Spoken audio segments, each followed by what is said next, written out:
Et bonjour à tous, ravi de vous retrouver pour l'émission du lundi 18 juillet 2022. On se retrouve dans une trend bullish enfin qui dure un peu, du moins depuis quelques jours. Alors c'est toujours pas le grand retournement, mais pour l'instant ça se passe plutôt pas mal à cette entame de mi-juillet passé. Désormais on va vers les deux dernières semaines de juillet. On va voir là aussi comment ça va se dérouler. Comme je vous disais dans les dernières émissions, on n'a pas la grosse liquidité qui est de retour. Je pense que ça devrait arriver d'ici la rentrée.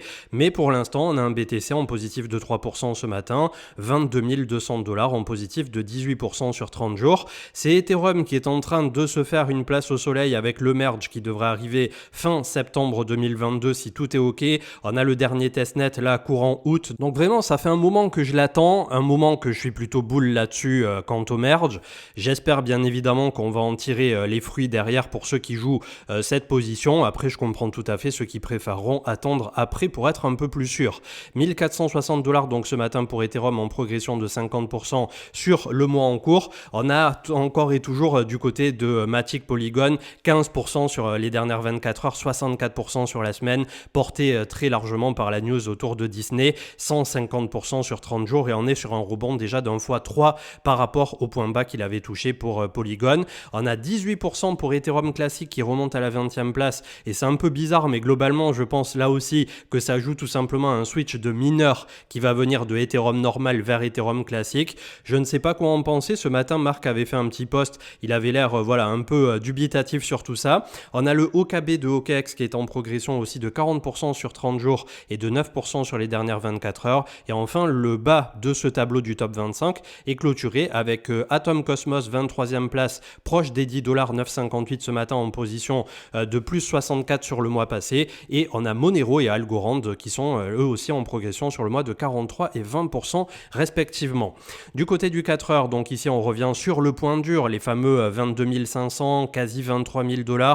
Il va falloir avoir une grosse séance en ce début de semaine, lundi ou mardi, ça y est, il faut lâcher les chevaux du côté du Bitcoin, sinon on va se faire punir immédiatement, ça va permettre de recharger les shorts et derrière la musique on la connaît, on risque de rester encore et toujours bloqué dans ce range avec à chaque fois qu'on revient sur la borne basse du range, la possibilité d'aller plus bas si les vendeurs appuient un peu trop fort sur la pédale d'accélérateur. Donc on va voir là aussi jusqu'à la rentrée comment ça va se dérouler. Là à court terme, si on arrive à s'établir durablement au-dessus de 23 000 $, on pourrait viser, puisqu'il n'y a pas grand chose entre temps, c'est un peu du flambi cette zone, tout simplement un retour autour de 28 000 $ qui correspondrait véritablement à la ancienne zone de travail. Donc globalement, peu importe comment on se positionne, on va avoir de la volatilité je pense d'ici la rentrée, pas forcément le plus gros là au cours de l'été, mais il risque de se passer des choses et comme je vous le dis pour Ethereum en particulier aussi, il y a forcément le merge qui va avoir un intérêt croissant au fur et à mesure qu'on va s'en approcher. Le Crypto Fear and Greed toujours dans l'extrême peur à 20, donc finalement on est toujours dans une bonne zone de réaccumulation. Le Market Order Flow ce matin 9h30 que j'enregistre l'émission, plutôt en recherche d'achat et c'est ce qu'on peut constater au niveau du cours. On a Willy Woo qui est ressorti de sa caverne puisque ça faisait pas mal de temps qu'il ne postait plus trop. Alors si je dis pas de bêtises et ça ne nous regarde pas, mais il l'avait posté lui-même, il est devenu papa entre temps et c'est également le cas d'autres personnes de l'écosystème, on va dire à la fois francophones et parfois pas tout à fait, mais dans les connaissances de ce qu'on peut partager au quotidien, il y a pas mal de personnes qui sont devenues pères pour le coup, puisque j'aimerais bien dire aussi mère, mais on a tout comme d'habitude, c'est pas volontiers ou quoi que ce soit, pour l'instant à environ 95% de l'auditoire qui est homme à ce jour. Et pareil, dans l'écosystème, il y a peut-être un peu plus d'un point de vue professionnel pur de femmes. On l'a vu notamment à la tête de projets, on l'a vu à la tête de crypto-bourse, etc., à des postes clés. Mais globalement, je pense quand même qu'à ce jour, il y a toujours une disparité assez forte dans la crypto-monnaie entre les hommes et les femmes. J'espère bien évidemment que ça finira par se réguler et qu'on aura un jour autant de femmes que d'hommes qui consulteront ne serait-ce que ces vidéos au quotidien. Et là, j'ai les statistiques du côté de Gmail et du côté de YouTube. Malheureusement, pour l'instant, on est dans cette disproportion absolue d'avoir 95% d'hommes et 5% de femmes.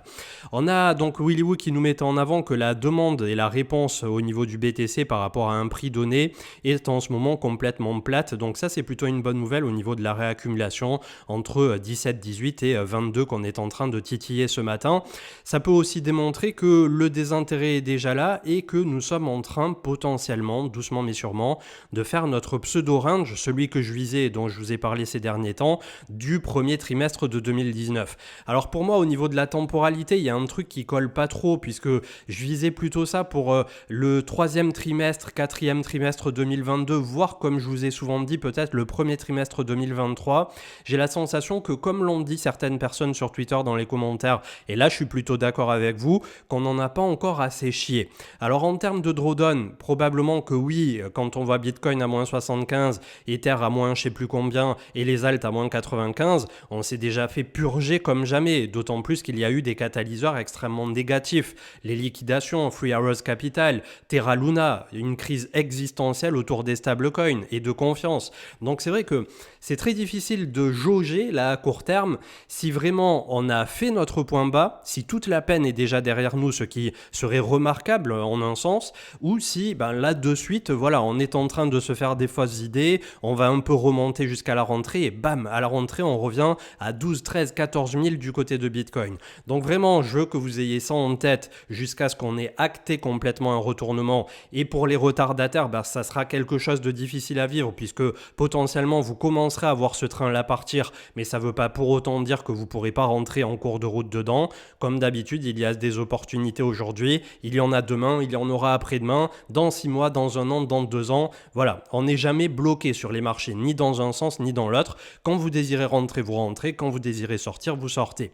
Crypto Yoda qui mettait en avant qu'on a une clôture ici, et il tweetait ça il y a 24 heures, donc on n'avait pas encore clôturé, qui serait extrêmement positif si on arrivait tout simplement à englober les 3 bougies précédentes, et on va vérifier dans quelques instants, mais je crois que c'est bel et bien ce qu'on a fait. Attention, alerte au scam si vous recevez des cryptos bizarres avec des noms bizarres sur vos comptes ERC20 de type MetaMask, mais aussi tous les autres. J'en ai même reçu récemment sur un wallet argent, donc c'est pour vous dire, c'est des coins qui vont tout simplement apparaître comme ça aléatoirement sur votre portefeuille, qui parfois représente une somme, si vous regardez sur des banques ou sur Bored Ape, etc.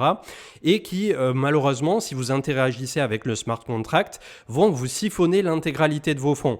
Et c'est plus vrai que jamais, puisque je vais y venir dans quelques instants. On a malheureusement un témoignage poignant de From Zero to Decay qui s'est fait vampiriser, malheureusement, un wallet comme ça qui n'était pas sécurisé, un MetaMask, par une ledger. Donc là, aujourd'hui, qu'est-ce que vous pouvez faire si vous avez quelques centaines ou quelques milliers de dollars déjà en crypto et que demain vous pensez que dans 2 ans vous aurez beaucoup plus sur votre portefeuille, c'est de vous constituer un portefeuille non custodial. Soit comme ça un MetaMask mais auquel vous greffez une ledger, soit une ledger directement, un Trust Wallet, un argent, peu importe, vous pouvez choisir la couche logicielle, vous pouvez choisir la couche hardware. Il vaut mieux la plupart du temps du hardware puisque Ledger au travers du temps a fait ses preuves. Il n'y a pas que Ledger bien évidemment, on prend cet exemple puisque c'est le plus vendu au monde et en plus ils sont français, mais globalement voilà, vous pouvez interagir véritablement sur la sécurité de vos finances crypto et je trouve dommage de ne pas le faire, de ne pas prendre le temps, d'autant plus que là tout le monde va être plus ou moins en vacances, alors prenez ce temps-là pour pas vous faire derrière tout simplement voler plus tard. Nous avons Eurosniper qui nous mettait en avant là le crypto total market cap en 3 jours avec ce double bottom quasi parfait. On voit qu'on a une consolidation ici qui peut s'avérer bullish dans certaines proportions. Je suis pas en train de dire que demain Bitcoin va être à 100 000 parce qu'après sur Twitter ça joue systématiquement sur les mots dès qu'on dit qu'on risque d'avoir un peu de relief. C'est le fameux sucker rally dont je parlais ces jours-ci en vous disant à partir du moment où tout le monde est extrêmement pessimiste, tout le monde appelle à l'effondrement et tout le monde vous dit Bitcoin va aller à 10 000 parce qu'il y avait pas mal de gens ces temps-ci qui collaient Bitcoin à 10 000. Peut-être qu'on y viendra dans 3 mois, j'en ai aucune idée pour l'instant, mais pour le moment, de ce qu'on voit sur les indicateurs, les oscillateurs qui étaient plus bas que 2018, et tout le monde qui s'est fait liquider, tout le monde qui avait peur, et tout le monde qui regarde dans une même et unique direction, de vous dire que oui, les marchés traditionnels vont s'effondrer, et donc les cryptos vont s'effondrer, et qu'on va vers une récession dure à la 2008, etc., voire pire. À partir du moment où j'ai tout ça qui est réuni en termes de cocktail de négativité, personnellement, ça me donne juste envie de regarder dans le sens inverse et opposé. Et c'est de même que le jour où, que ça soit les youtubeurs, nous, les tweetos et le crowd, c'est-à-dire la foule, on sera tous en folie à vous dire « Ouais, le Bitcoin 80 000, le Bitcoin 100 000 et tout ça » quand on sera en bull run en 2024 ou en 2025 ou que sais-je, c'est là où vous devrez vous poser la question de vous dire « Là, tout le monde est euphorique, Cryptomatrix est en train de perdre perdre les pédales, c'est sûrement le moment de sortir du marché crypto. Et c'est exactement ce qui est en train de se passer, mais en version négative en ce moment. Donc, j'essaie vraiment de vous donner toute l'expérience que j'ai pu acquérir depuis 2017-2018 jusqu'à maintenant. Après, comme d'habitude, effectivement, chaque cycle a ses spécificités. On l'a vu depuis le crack Covid à la mi-mars 2020, on a vraiment traversé des années là qui ont été folles. Et on ne s'attendait pas à avoir une guerre en Ukraine, on ne s'attendait pas à plein de choses. Donc petit à petit, je suppose que cette poussière va finir par retomber, que les choses d'un point de vue du marché américain, probablement qu'on a déjà eu le pic de volatilité et le pic surtout au niveau de l'inflation avec 9,1. On va voir là aussi sur les prochaines déclarations, ils vont continuer de mener leur bateau et petit à petit, n'oubliez pas que les marchés anticipent énormément. S'ils pensent que le pic d'inflation est derrière nous et qu'on peut peut-être esquiver la récession, on devrait avoir une rentrée, une fin d'année heureuse. Si à contrario, c'est tout l'inverse qui se passe, qu'on continue de monter sur l'inflation, que les taux continuent de monter aux États-Unis, etc., là peut-être qu'on rentrera en récession et on a encore et toujours le dossier ECB, la Banque Centrale Européenne, qui reste extrêmement préoccupant avec l'euro, qui là aussi est défendu pour l'instant coûte que coûte, becs et ongles autour de la zone de parité du dollar-euro symbolique. On a Stock Money qui met en avant donc une fractale à prendre avec les pincettes habituelles, mais globalement avec un angle de 97 degrés qu'il a mesuré ici à l'écart à chaque fois. On a eu entre ces deux bandeaux de régression logarithmique la continuité du cours avec là si on visait effectivement en 2024 le prochain halving, un cours qui serait entre 150 et 250 000 $. Comme je vous l'avais mesuré précédemment, je pense plutôt que sur le prochain cycle, tant en termes de capitalisation que en termes de prix tout court, de ce que on peut observer notamment par rapport aux capitalisations des altcoins, par rapport au fait que Ethereum risque de s'apprécier aussi entre-temps, je pense plutôt que Bitcoin sera au prochain cycle entre 100 000 qui est un compte rond psychologique et qu'il sera un milestone absolu, jusqu'à peut-être 150 000. Et en termes de market cap, j'avais additionné un Ether à entre 10 et 15, peut-être à 12, je ne sais plus ce que j'avais pris exactement. Ça nous faisait à eux deux autour de 3 500 ou 4 000 milliards. Sachant que l'ancien top était autour de 3 000 pour tout le marché crypto, donc 3 000 milliards. Là, on aura entre 3 et 4 000 juste pour Bitcoin et Ether, ce qui ferait que le reste des altcoins nous propulserait de 1000, 2000, 3000 milliards supplémentaires. Donc, on aurait un crypto total qui ferait, je sais pas, je dis ça complètement à la louche, donc c'est pas une fois de plus pour faire du Nostradamus, mais entre 5-6 000 milliards à peut-être 8 000. Les plus optimistes disent le market cap du gold de 10 000, 15 000 milliards, etc. Je pense qu'on en est encore loin et qu'il faudrait une adoption réellement mainstream ce coup-là pour véritablement pousser les cryptos aussi loin. Donc on va rester raisonnable, 3 000 milliards au dernier cycle, ne serait-ce que si on faisait un x2 et qu'on vient à 6 000 milliards de l'ancien point haut du dernier cycle là qu'on a traversé, franchement ça serait génial déjà. From Zero to Decay donc qui s'est fait malheureusement voler ses économies en ayant interagi sur un portefeuille qu'il ne surveillait pas tout le temps avec un mauvais smart contract. Donc comme je vous disais, ça peut arriver à absolument n'importe qui.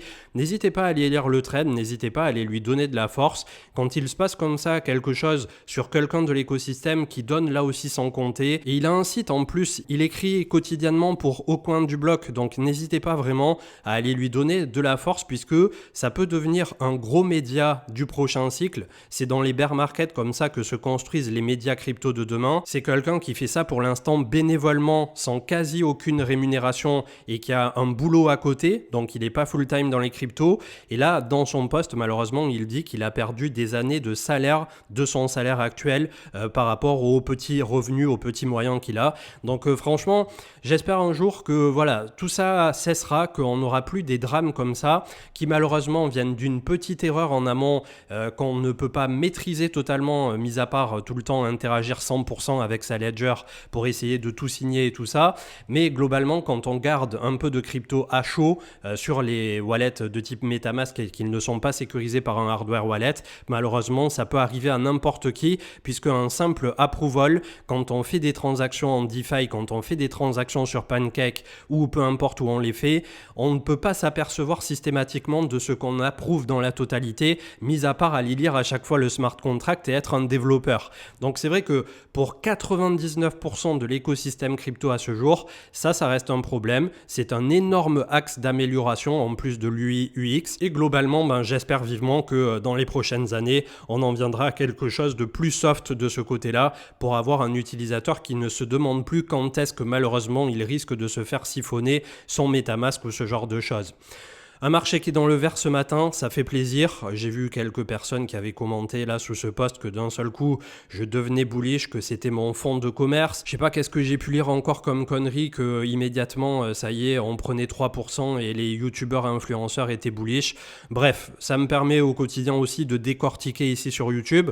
Je pense aussi que bizarrement, il y a des personnes qui me suivent sur Twitter qui ne regardent absolument pas les émissions sur YouTube.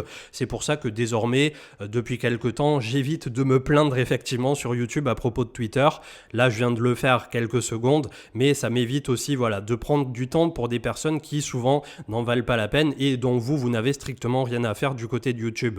Le Power of DCA, $50 en Bitcoin, $50 en Ether qui ont été propulsés ce matin. Et accrochez-vous bien, ça y est, on est repassé dans le vert du côté de Ethereum qui surperforme désormais Bitcoin alors que c'était l'inverse. Depuis le début du DCA, on avait commencé pour rappel avec un Bitcoin autour de $30 000. La position Bitcoin est en recul de 8%, la position Ether ce matin est en positif de 2%. On va voir dans quel sens ça va aller.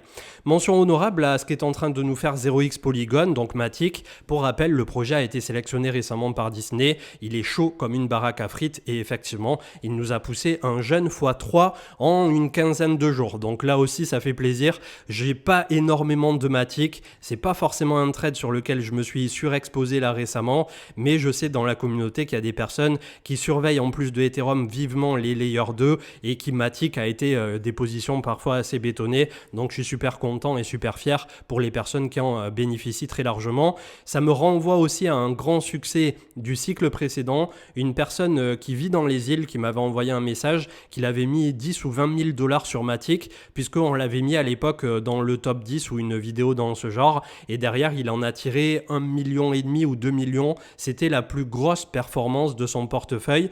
Donc 10 à 20 000 dollars sur une seule position comme ça, je ne sais pas du tout quel était son portefeuille avant, mais c'est une position qui à mon sens est énorme. Donc il a pris le risque potentiellement de voir Matic ne jamais monter et de perdre 10 ou 20 000. Mais là pour le coup, derrière ça a été un excellent candidat au dernier cycle et effectivement cette personne a fait son million comme on dit souvent dans la crypto. Je ne sais pas derrière s'il a pris ses profits, je ne sais pas ce qu'il en a fait, mais en tout cas j'ai reçu un jour un long message qui me disait merci d'avoir parlé de Matic et j'ai fait ci, j'ai fait ça. Donc comme d'habitude, je suis pas là pour vendre du rêve ou dire que c'est ce qui arrivera demain à la majorité de l'auditoire. Ayez bien conscience, au contraire, vous qui aujourd'hui écoutez cette vidéo, que probablement vous faites partie des 80-90% de perdants. C'est comme ça. Dans les marchés financiers, il y a très peu de gagnants déjà d'un, très peu encore moins de grands gagnants et malheureusement pour des biais psychologiques, des mauvaises entrées, des mauvaises sorties, il y a beaucoup de perdants derrière et souvent comme je le disais dans les dernières émissions aussi, des grands gagnants qui vont finir grands perdants pour ne pas avoir pris de profit. Donc c'est pour ça que j'essaie toujours d'avoir un discours le plus mesuré possible. On peut se faire un semblant de chemin dans la cryptosphère et dans la spéculation, mais toujours au profit d'une psychologie saine, d'une approche qui est saine, d'une neutralité qui vous permettra de garder votre santé mentale et de ne pas tilter, puisque c'est un phénomène aussi qu'on avait vu avec Bitcoin dans les multiples masterclass. Vous pouvez avoir une personne qui 90% du temps performe et se comporte très bien en trader et en investisseur. Il va commencer à prendre une mauvaise décision qui va le mettre en position de faiblesse. Derrière, c'est la cascade d'engagement négative et vous pouvez vous retrouver en bien moins de temps qu'il n'en faut pour le dire, à zéro quasiment, alors qu'il vous a fallu des années pour construire un capital. Donc en fait, durer sur le long terme, c'est extrêmement compliqué sur les marchés. C'est quelque chose que j'apprends au jour le jour aussi avec vous et c'est pour ça que du maigre retour d'expérience que je vous fais au quotidien, du fait que j'étais là en 2017-2018 et je me prends pas pour qui je suis pas du coup, il y a des personnes qui sont infiniment plus calées que moi sur l'écosystème crypto et infiniment plus vieilles aussi en termes de durée par rapport à tout ce qu'ils ont traversé au travers du temps. Donc vraiment, c'est le retour d'un particulier ici pour les particuliers et je pense petit à petit quand même qu'on mène plutôt pas mal notre barque. On est proche des 1000 milliards ce matin, le double creux qui est validé autour de la moyenne mobile 200. Désormais, si vraiment ça pousse, et je dis si, ça serait les 1200 milliards et la moyenne mobile 20 ici autour de 1390 que j'attends de venir percuter bien évidemment. Elle va continuer de descendre celle-ci pour commencer à attaquer vraiment les choses sérieuses d'ici la rentrée. Voilà. Il n'y a pas finalement de choses à trop se préoccuper d'ici la rentrée. Il n'y a pas de nœud au cerveau de se faire de ça y est c'est la reprise, c'est pas la reprise. On continue d'appliquer notre DCA sans se casser la tête et le fion. Crypto total des alts, là aussi pile poil la touchette autour de 423 milliards. Depuis on est reparti. Attention, zone dure devant mon commandant autour de 610, 613. Et ensuite on a la moyenne mobile 20 période autour de 800 milliards. Le MACD là aussi commence à fléchir, que ça soit sur crypto total incluant Bitcoin ou sur le crypto total des alts lambda. Le cours pour l'instant qui est bloqué sous cette moyenne mobile 200 au niveau de BTC, c'est ce qui me fait garder d'énormes réserves à court terme. On est certes dans une configuration qui se veut toujours sur le mois passé, ici sur les bougies qu'on peut observer, on a une consolidation, on a un arrêt de la baisse temporaire, mais pour l'instant, il nous faut absolument reprendre la moyenne mobile 200. Et ça ne se fera pas sans les institutions, ça ne se fera pas sans un FTX ou un Binance qui se disent « Ok, là on vient pousser le cours et on vient appuyer ». Donc globalement, pour l'instant, voilà, on est bloqué autour de 22 500. Si jamais ça passe, on pourra viser effectivement autour de 28 000, comme je vous disais tout à l'heure. Et il me tarde d'avoir cette moyenne mobile 20 en période qui vient de descendre sur le cours pour vraiment commencer à faire une véritable compression qui nous permettra d'avoir un contenant en tout cas un peu plus explosif, je suppose, d'ici la rentrée. Nasdaq avait clôturé dans le vert 2%, le SP500 aussi 2%. Sur le futur, on est en positif ce matin de 0,80. On va voir à la réouverture cet après-midi, milieu d'après-midi heure française, pour le marché US. Ethereum qui est en train de nous faire une petite folie. Si on avait clôturé hier juste sous l'ancienne ATH de 2017-2018, ce matin on est en train de le franchir.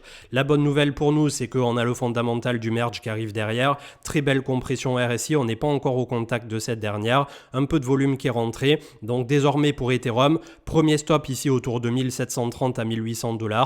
On a la moyenne mobile 20 qui est autour de 2160 à 2200. Et enfin le 0,382 d'un point de vue défi qui est autour de 2400. 2400 pour rappel, c'était les fameux Ether 2.0 qui avaient été bloqués autour de cette zone dans la globalité. Ça ne veut pas dire effectivement, je reviens peut-être un peu sur ce que j'avais dit précédemment, que les Ethers n'ont pas été achetés sous la fameuse zone des 2400. Ça veut dire qu'en majorité, ils ont été bloqués autour des 2375 depuis que le contrat Ethereum 2.0 existe. C'est vrai que c'est pas tout à fait pareil et du coup ça crée un peu une disparité au niveau du discours. Le dollar index qui recule à court terme et finalement c'est aussi probablement ça qui nous donne de l'air sur les cryptos.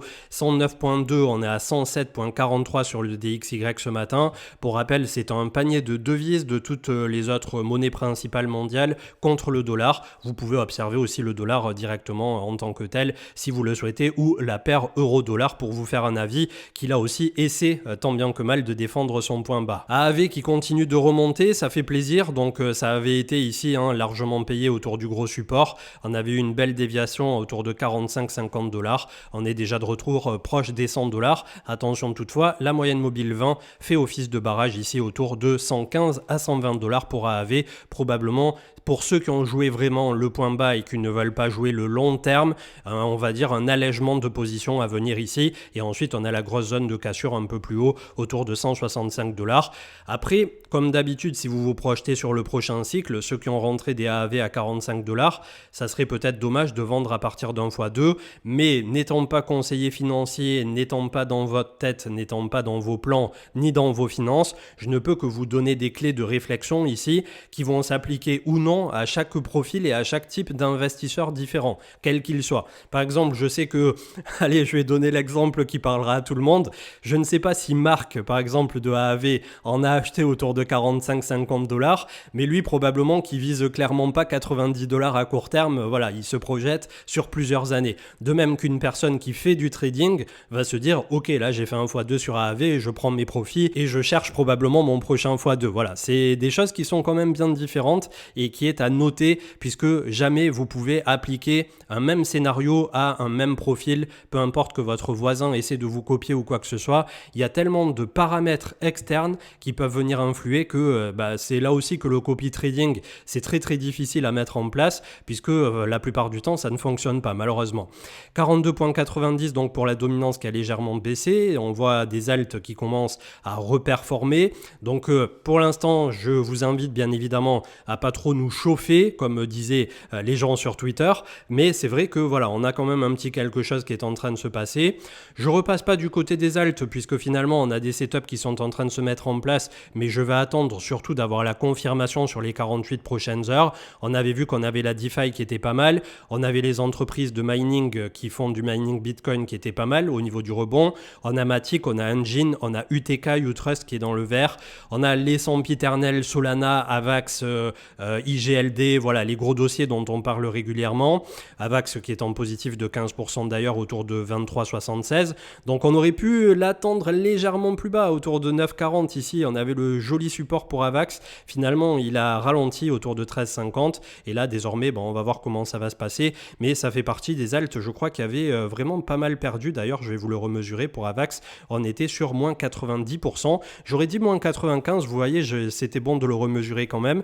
On avait eu des volumes exécutés. On a les oscillateurs qui sont en train de fléchir. Donc globalement, on ne peut pas parler de reprise bien évidemment, mais c'est le fameux Disbelief Rally, le Sucker Rally dont je vous parlais la dernière fois, qui apporte un peu d'air, qui apporte un peu d'espoir. Et en fait, c'est ce qu'il se passera derrière qui va être intéressant. Est-ce qu'à la rentrée, on descend à la cave complet, on descend dans le rabbit hole et on finit en récession? Ou est-ce que le point dur, le point de peur, le point de tout est d'ores et déjà derrière nous? C'est la question qui va subsister, je pense, jusqu'à l'automne, voire fin d'année 2022, de justement constater si oui ou non, on a le dur qui est derrière nous. Et les personnes qui prônent la récession continueront de vous dire que de toute façon, peu importe les rebonds, ça continuera de baisser derrière. Voilà, c'est une conviction qui peut se tenir, mais je n'en fais pas partie et vous ne m'en voudrez pas. On a Loopring également qui est en positif de 17, Rune Torchain, si je dis pas de bêtises. Il y avait un bon fondamental ces temps-ci du côté de Rune Torchain. Donc un point bas autour de 1,43. Attention, la zone dure arrive autour de 3 $ tout rond. Finalement, on se contente de faire des x2. Mais des x2, après ce qu'on s'est pris dans les dents du côté du marché crypto, clairement, c'est le petit sursaut de respiration après avoir eu tout ce temps la tête sous l'eau qui fait du bien. On clôture donc au niveau du BLX qui hier nous a fait une clôture à 20 780 et finalement on n'avait pas englobé les bougies précédentes. Est-ce que sur cette semaine on arrive à repasser au-dessus de 22 500 à 22 800 pour aller s'établir par la suite entre 25 et 28 000 $?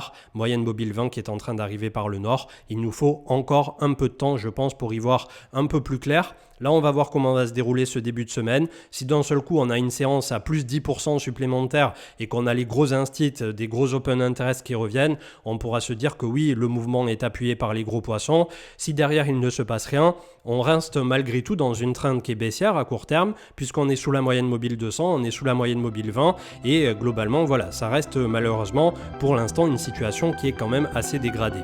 Je vous souhaite une excellente journée, on reste positif malgré tout, c'est le laïus de la chaîne, et pour ma part, je vous retrouve ce soir avec Marc et Manu autour de 21 h sur Twitch. Ciao, ciao.